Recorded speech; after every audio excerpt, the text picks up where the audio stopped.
हाँ भाई।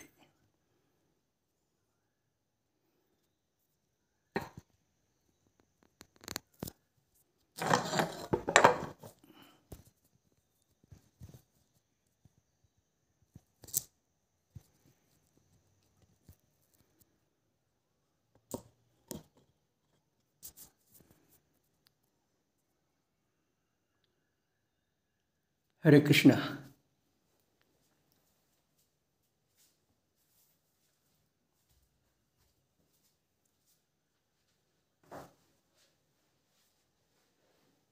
हरि ओम तत्सत।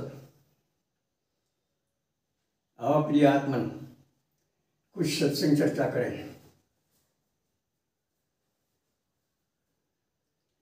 बिना सत्संग चर्चा किए आज तक का रिकॉर्ड है, किसी का कल्याण नहीं हुआ है। और सत्संग चर्चा ही करनी काफी नहीं है। सत्संग चर्चा में जो सार निकलता है उस पर प्रयोग करना होता है। इसके लिए कोई घर कारोबार छोड़ने की आवश्यकता भी नहीं है। आज प्रभु प्रेरणा से एक बहुत ही लाभकारी जानकारी हमें प्राप्त हुई है। हालांकि एक आध बार किसी वीडियो में पहले भी हमने जिक्र किया है। भगवान की दयालुता देखो,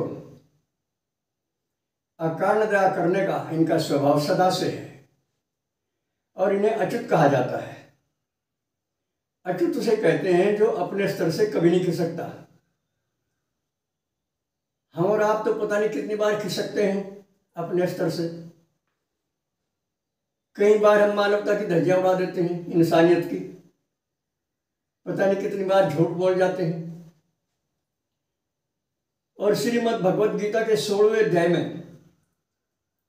जो दैवी संपदा और आसुरी संपदा का खुलासा किया है भगवान श्री कृष्ण ने,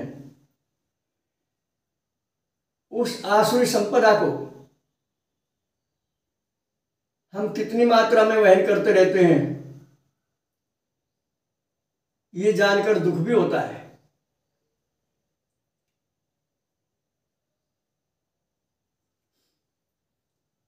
परंतु भगवान इसका समाधान बता देते हैं। आज जिस अद्भुत जानकारी की बात हमने आपसे कही वो है अमृत की एक बूंद, जो परमात्मा अपनी अहेतु की कृपा से हमारे 10वें द्वार से रोजाना एक बूंद हमें देते हैं अमृत की।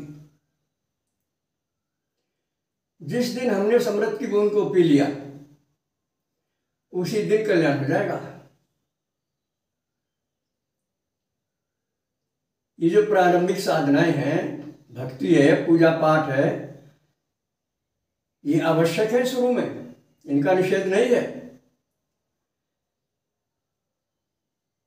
लेकिन रजोगुणी तमोगुणी स्थिति में इन्हें ही करते जाना, और भले ही अमृत प्राप्त ना हुआ हो, भले ही विवेक न जागृत हुआ हो,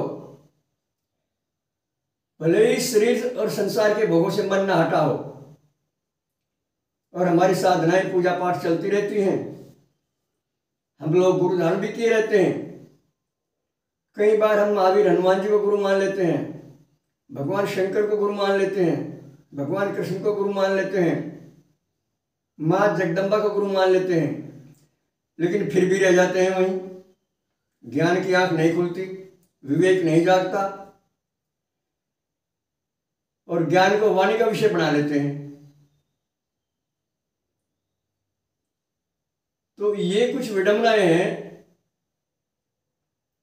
ये कुछ अशुद्धियां हैं, ये कुछ भूलें हैं जिन्हें हम जीवन भर ढोते रहते हैं, और अंदर ही अंदर अपने आप को ज्ञानवान मानते रहते हैं, भक्त मानते रहते हैं, बुद्धिमान मानते रहते हैं, मनुष्य मानते रहते हैं। जबकि आसुरी गतिविधियों में लिप्त मनुष्य कभी मनुष्य नहीं होता, वो राक्षस रूप होता है।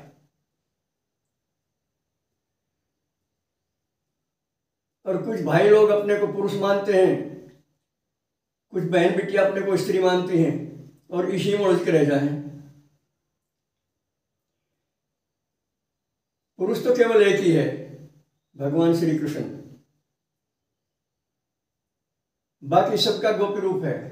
और एक और बात बताऊं आपको, स्त्री आपका शरीर हो सकता है, पुरुष आपका शरीर हो सकता है। आप ना पुरुष है ना स्त्री है, आप आत्मा है। आत्मा की न कोई जाति होती है, न कोई नाम होता है, न रूप होता है, न रंग होता है।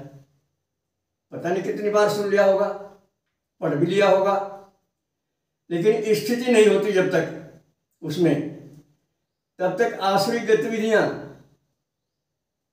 चलती रहती हैं और जीवन पूरा हो जाता है। कितनी इच्छाएं होती हैं, अनंत इच्छाएं होती हैं, सारी पूरी नहीं हो सकती। शरीर पूरा होते समय जो बाकी इच्छाएं रही, उनके लिए फिर शरीर धारण करना पड़ेगा। और जिसे आत्मपद प्राप्त हो गया, तो उसकी इच्छाएं उसी समय समाप्त हो जाती है। आत्मपद की विशेषता है, आत्मपद में स्थिति होते ही संपूर्ण इच्छाएं कामनाएं समाप्त, संपूर्ण आवश्यकताएं समाप्त, संपूर्ण साधना भजन धर्म कर्म सब समाप्त। ये आत्मपद की पहचान है। हालांकि करता है वो लोक संग्रह के लिए। भगवान कृष्ण ने भी कहा अर्जुन से कि भाई मुझे तीनों लोकों में ऐसी कोई वस्तु नहीं है जो प्राप्त ना हो, लेकिन फिर भी मैं नित्य कर्म करता हूं जन कल्याण के लिए, लोक संग्रह के लिए। वो तो चलता रहता है, लेकिन उसकी आंतरिक स्थिति स्थिर हो जाती है, चेहरे पर तेजस्वी तर मुस्कुराहट आ जाती है, उसके पास हर प्रश्न का उत्तर होता है, हर समस्या का समाधान होता है, और उसे सब जगह वासुदेव नजर आते हैं, भगवान ही भगवान नजर आते हैं। तो अमृत पीने के बाद आत्मपद प्राप्त होता है, और आत्मपद प्राप्त होने के बाद ही मनुष्य जीवन सफल होता है। बस आज इतना ही। सर्वे भवन्तु सुखिनः, सर्वे सन्तु निरामया, सर्वे भद्राणि पश्यन्तु, मा कश्चित् दुःखभाग् भवेत्। हरि ओम तत्सत। नए दर्शकों के लिए हमारे नंबर हैं 75 00 39 75 35, 96 9 00 54 725। ओम शक्राय नमः।